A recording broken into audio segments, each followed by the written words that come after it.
What is up, everyone? It's Quinn here, and throughout this offseason, I've spent a lot of time talking about the 2025 rookie class, but it's been through the perspective of Dynasty Fantasy Football. Today, I'm going to be talking about those rookies, but in terms of redraft. So I'm going to be ranking my top 20 rookies for this specific 2025 season. We're not looking super long-term, just here in 2025. If you enjoyed the video, hit the like button, subscribe, questions, comments, feel free to drop them down below. But let's just dive right into tier 1 here. And in a tier by himself, I have Ashton Jeanty. I just think he's an elite all-around running back prospect. Think he can be a 3-down workhorse as soon as the 2025 season. You look at his 2024 production, 2,600 rushing yards, 29 rushing touchdowns. If you're just looking at 2024, you might not think he has a ton of receiving upside, but you look back to 2023, the dude had a monster receiving season, 43 receptions, 569 receiving yards, 5 touchdowns, 3.19 yards per out run, which would be a really solid number for a wide receiver. He did that at the running back position. And typically, if you're getting drafted this early, really at like any offensive position, quarterback, tight end, running back, wide receiver, you're probably going to like some sort of a dumpster fire offense. That's just not the case here with the Raiders. You have Geno Smith at quarterback. You have solid pass catching weapons with Brock Bowers, Jacoby Myers. They added Jack Besh, who's going to appear later on in this video. And like the offensive line isn't amazing. Realistically, they're probably like slightly below average, but this is a really solid unit that he is stepping into. Offensive coordinator Chip Kelly is known for his very fast-paced offense. So overall, just a lot of positives here for Ashton Jeanty. He is my running back 4 heading into this season, and I think he has the opportunity to break into like that upper tier with Saquon, Bijan, and Jahmyr Gibbs. Now moving into tier 2, a mix of guys here. We're going to have Amarion Hampton, Tet McMillan, RJ Harvey, Travis Hunter, and then Travion Henderson. So starting off here with Hampton, he gets really solid draft capital, round 1 to the Chargers. And I think he's a guy who could be one of these rookies that really peaks towards the end of the season and ends up being a league winner. He's a big physical running back. Theoretically has 3-down, upside. Like, I don't think he's an amazing pass catcher, but if the Chargers draft him round 1, you have to think they're pretty high on him and could have that, workhorse upside that they see out of him. He's going to be paired with a great quarterback in Justin Herbert, a really, really strong offensive line. And this was a team that really wanted to run the ball last year. They had the 9th highest rush percentage in the NFL, despite having someone who I think is a top 5 quarterback in the NFL. Now, I think the big concern here is Najee Harris and how much work he's going to take. Is this going to be like a really gross split? Najee Harris has been a volume sponge throughout his entire career. And the way that I'm kind of looking at this, obviously there's a pretty wide range of outcomes. Like Hampton could come in, just be a monster from day one. It's also possible we're like late in the season and Najee's still like annoyingly hanging around. What I think is most likely is that early on, probably going to be a gross split. If you have Hampton in redraft, you're probably not going to feel great about it. People who are impatient are going to be thinking about trading him. You might have a buy low window, but I think once you're getting to like mid-season, second half of the year, I think that's when you can see Hampton really start to pull away. Just when you're looking at the resources they invested in these guys, if you take Hampton round 1, it's tough to see them force-feeding Najee Harris, who they have on a 1-year deal. It just wouldn't make a ton of logical sense. So I think Hampton's going to be a really nice guy to have over the second half of the season. The next guy in this tier is Tet McMillan, and I think he's a candidate to have a really impressive year 1. He's stepping into a wide-open Panthers wide receiver room. This offense really kind of turned the corner towards the end of last year once Bryce Young got his second stint as the starter, and it's becoming pretty common to see rookie wide receivers come in, make immediate impacts. Obviously, you have the elite guys like Jamar Chase, Justin Jefferson, but even in the last 2 years, you have guys like Neighbors, Ladd McConkey, Brian Thomas Jr., Puka Nacua, Tank Dell, Rashee Rice, all come in and make immediate impacts as rookies. So I think McMillan heading into this year is like a fringe wide receiver 2. I think I have him as like a back-end wide receiver 2 at this point, but probably going to be a part of a larger tier. I think he's going to be in this range where like you could be picking some veterans or the younger options, the McMillans, the Travis Hunters, guys like that. After McMillan, I have RJ Harvey, and I'm recording this right after the news dropped that the Broncos are signing J.K. Dobbins.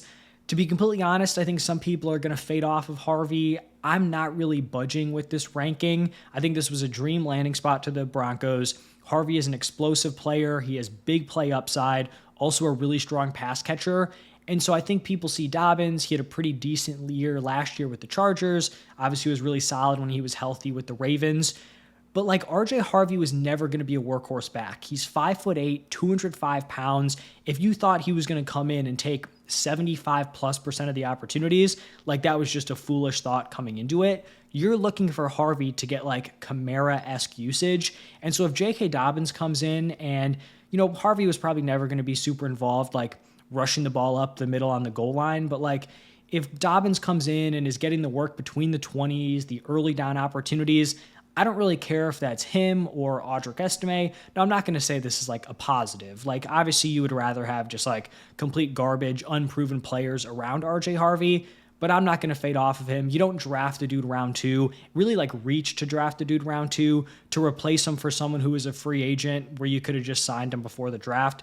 So I'm still very in on Harvey. I love the landing spot. I think Sean Payton is going to use him very creatively, and I will buy any dip that he has with the J.K. Dobbins signing. Then we're going to go with Travis Hunter here, and honestly, just a super tough player to rank, both for like dynasty rookie drafts and then also here in year 1. I think you can make the case that like he's really going to be eased into his usage, and maybe he's like a 50-60% snap share guy on both sides of the ball. The Jaguars, though, have kind of made it seem like he is going to be used more heavily as a wide receiver early on and then kind of ease him in from the defensive side.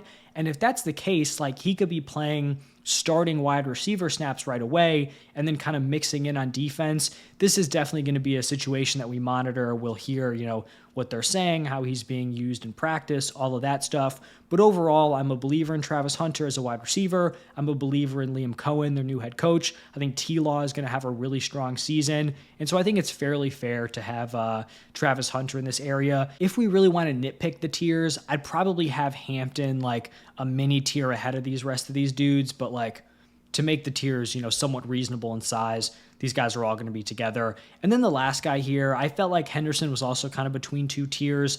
I'm just a big fan of him as a prospect, big playability, very impressive 3-down skill set or 3rd-down skill set in terms of his pass catching and his blocking.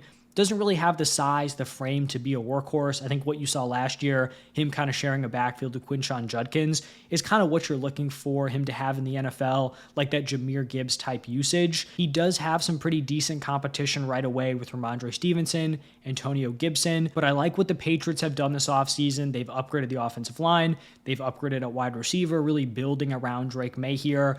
And so if I like what's going on around him, I like the player, I'm going to be in on TreVeyon Henderson. Like maybe it's kind of a slow start to the season, but you draft him early round 2 for a reason. I think the talent's going to be there, and I think he's going to have a really solid rookie season.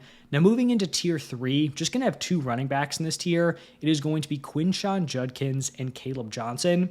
For Judkins, admittedly, I'm lower on him as a prospect than consensus, but he goes early round 2 to the Browns, does have some competition with Jerome Ford, Dylan Sampson. Funny enough, I was also much lower than consensus on Dylan Sampson. So like both the dudes they drafted, I wasn't like huge fans of.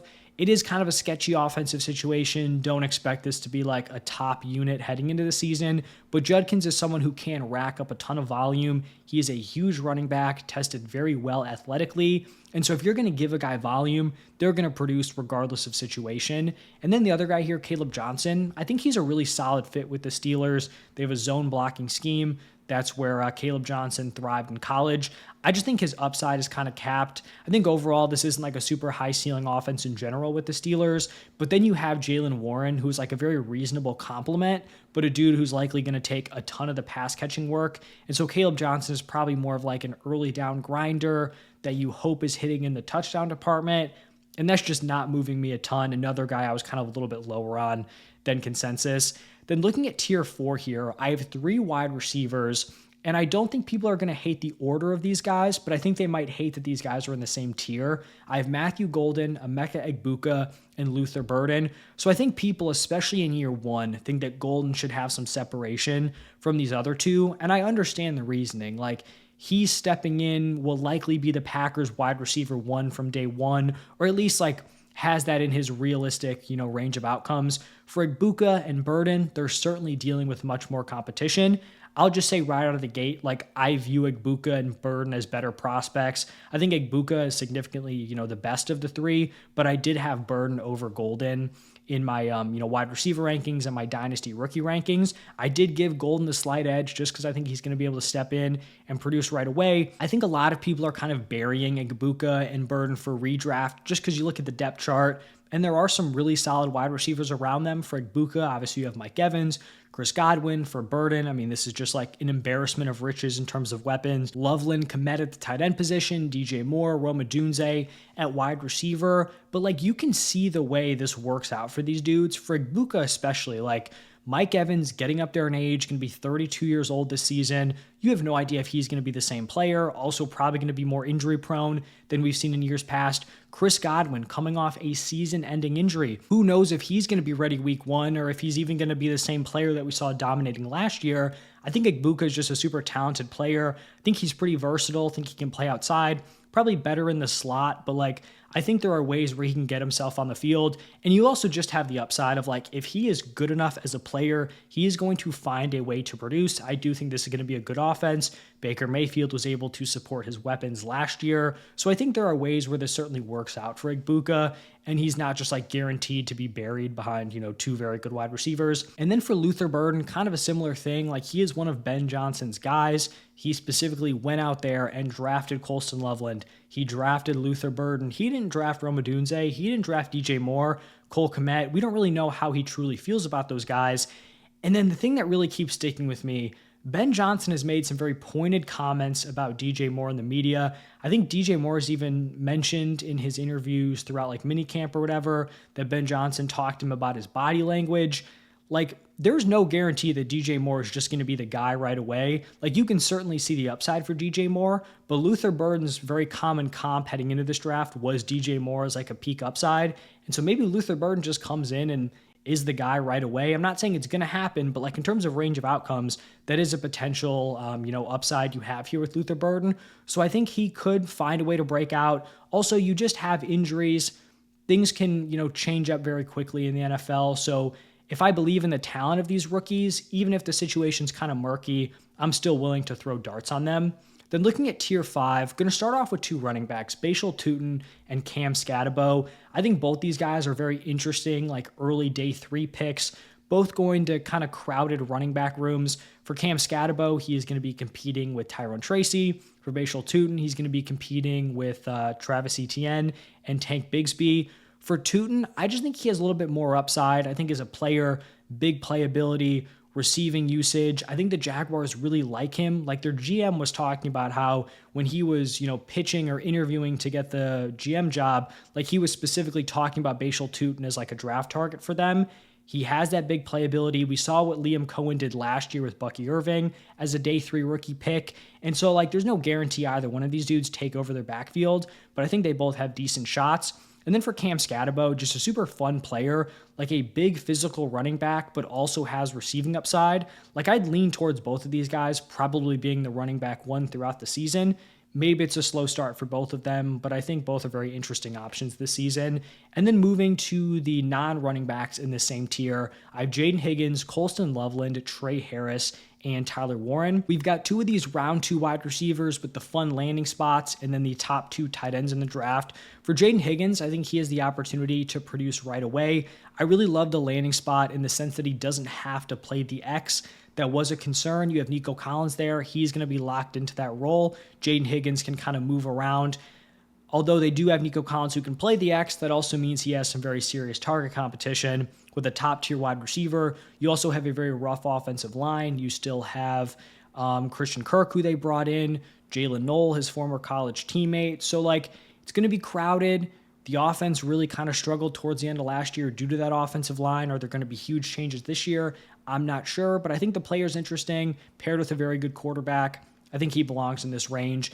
Then for Colston Loveland, I do just prefer the talent of Colston Loveland over Tyler Warren, especially from a fantasy perspective, just based on his receiving upside. Colston Loveland does have more target competition, but his overall situation is much better in terms of peak upside. Like Caleb Williams at quarterback, Ben Johnson at offensive coordinator, I think is better than Shane Steichen, and whether it's, Daniel Jones or Anthony Richardson, probably is more interesting with Daniel Jones, although I do think you should try to see the ceiling of Richardson or like what he could potentially be. So maybe with Daniel Jones, it is a little bit more appealing for Tyler Warren, but I think both guys are, relatively in the same range. And then for Trey Harris here, the Chargers really did need a guy who could be the X wide receiver, win down the field. Quentin Johnson was just not that dude. I think there are questions, though, on whether or not he's going to be ready to come in and produce right away, or if he's just going to be running those deep routes, kind of clearing things out for a guy like Ladd McConkey. So you could see the upside here as like a deep threat for Justin Herbert, but it's also possible that it takes a few years and it doesn't all come together here in 2025. And then my final tier here, tier 6, 3 guys. We could kind of extend this tier, but we're doing top 20. I have Kyle Williams, Jaden Blue, and Jack Besh. For Kyle Williams here, he goes early round 3 to the Patriots, a very fun landing spot. You have the rising young quarterback in Drake May. You have a pretty open wide receiver room. They brought in Stephon Diggs, but outside of that, you have like Demario Douglas, Kayshon Boutte. If Kyle Williams is talented enough, he will be a starting wide receiver for this team. He has a lot of big play upside. He's great after the catch. You just need to get the ball in this dude's hands, and he is going to make some plays. So if I like the situation around him, I think he's interesting, could provide a year 1 spark here for this Patriots offense. Then for Jaden Blue, doesn't really blow you away as a prospect. Was a little bit, honestly, of a weird fit, in my opinion, with the Cowboys, because it seemed like they could have been a team that went out there, kind of tried to draft a potential 3-down guy. Jaden Blue, more of like a pass-catching back. But it's this situation where the Cowboys running back room is going to be valuable. Like there's going to be someone who, you want on your roster. Last year, as Rico Dowdle was pretty in on him last year. They didn't really invest in it last year. They didn't invest in the position this year. And so you're looking at a a running back room with Jaden Blue, Phil Maffa from this year's draft, and then Javonte Williams and Miles Sanders. So you have like unproven day 3 running backs and then just like washed up veterans. So I'm willing to take the swing here on Jaden Blue, just kind of hoping you can land the dart that is the Cowboys running back 1. And then the last guy here, Jack Besh, I just think he has a skill set that is ready to produce right away. He has elite hands. He's extremely tough to take down after the catch. He's moved pretty much all over throughout his college career. Started off as like a tight end, then worked in the slot, played out wide this past season. So he can do a lot of stuff for you. Does have some target competition with Brock Bowers, Jacoby Myers. Both those guys can kind of mix into the slot. But you have Geno Smith at quarterback. I think he's pretty ready to go. And like I've talked about for some of these other wide receivers, situations change, injuries can happen, like things can open up. And so if you think a player is good, you should probably be, at least somewhat interested in drafting them, especially, with these guys, probably in some of the later rounds. But that is going to wrap it up for my top 20. Let me know your thoughts down below. Who would you be higher on? Who would you be lower on? But thank you again, and I'll see you in the next one.